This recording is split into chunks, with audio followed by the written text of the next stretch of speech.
Diálogo Franco, oferecimento Hospital Maternidade e Policlin, a maior estrutura hospitalar da região, agora em Taubaté.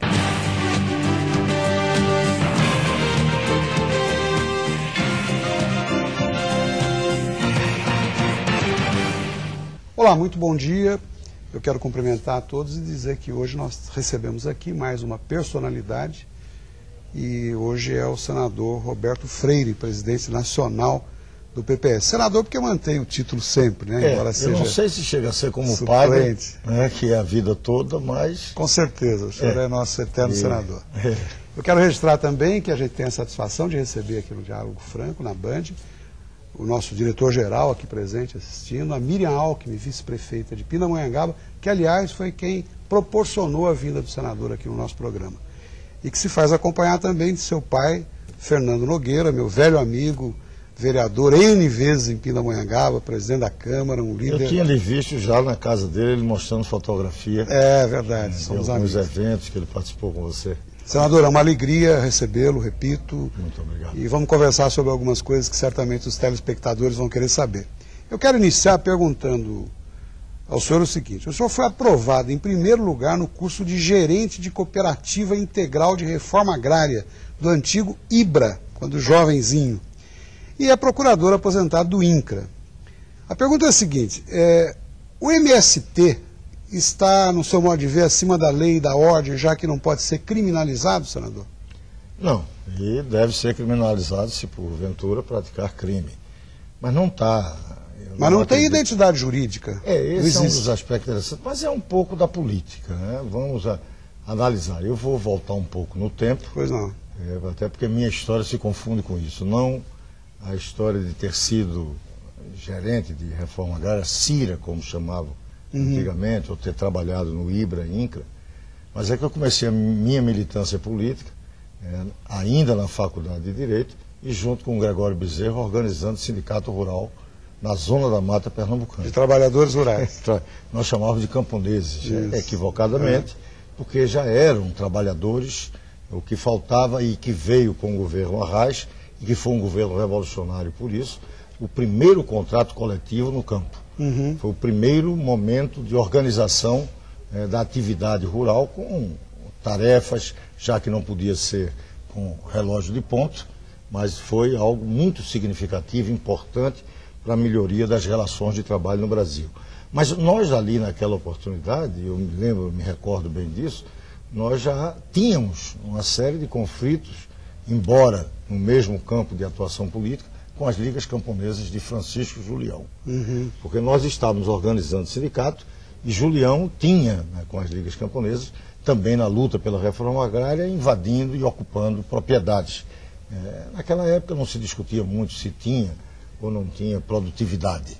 Era uma disputa política. O aspecto era outro, né? Era. E tão significativo que aquilo dali viabilizou toda uma organização política que resultou no golpe de 64, a ruptura democrática que houve naquela oportunidade. Então, essa luta pela reforma agrária, das ligas camponesas, provocava na sociedade brasileira um nível de atrito que gerava impasses e que resultou na quebra da democracia.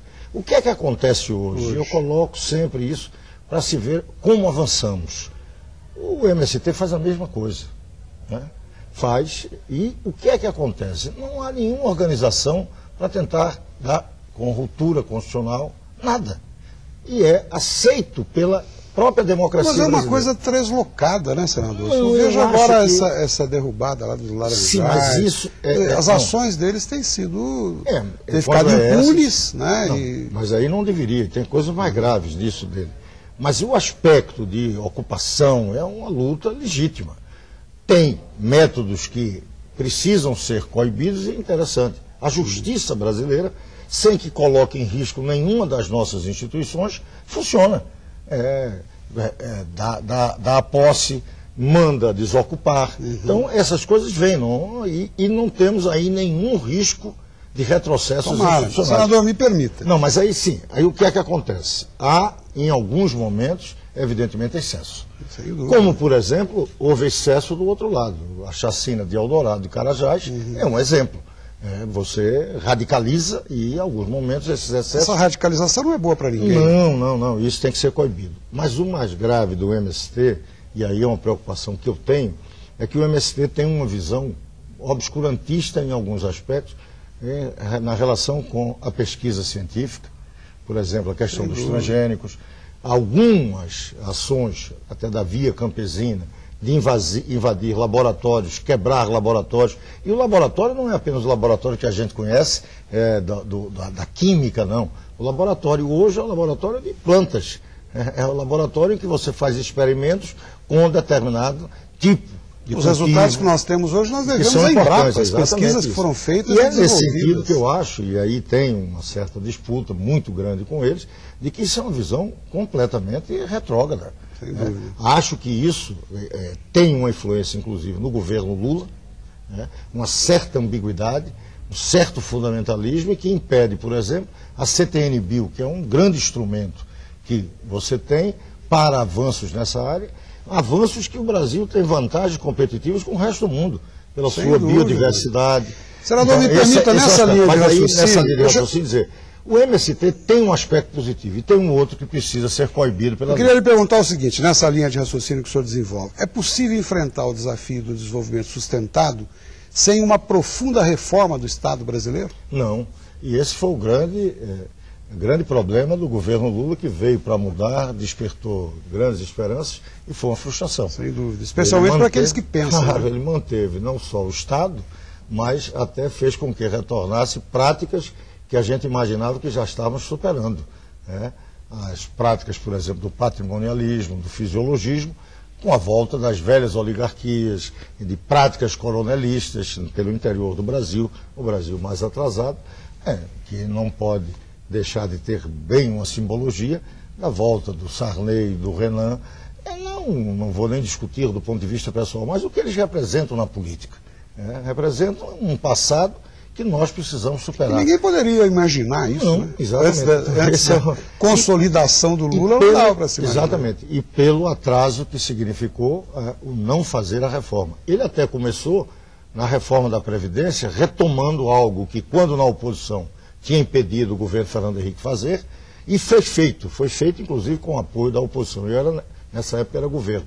A reforma da Previdência deu um primeiro passo, mas depois paralisou e ele ficou surfando numa onda de uma economia internacional. O Aerolula começou a funcionar, ele viajando bastante. Não era nem o Aerolula, é o surfar na onda da economia internacional, que fez com que ele não fizesse nenhuma das reformas e nós vamos pagar caro no futuro, embora tenhamos um clima de euforia hoje. Muito bom, eu vou pedir um minutinho de licença com o senador Roberto Freire, certamente passa muito mais rápido o tempo. A gente vai para um breve intervalo e já volta, fique conosco.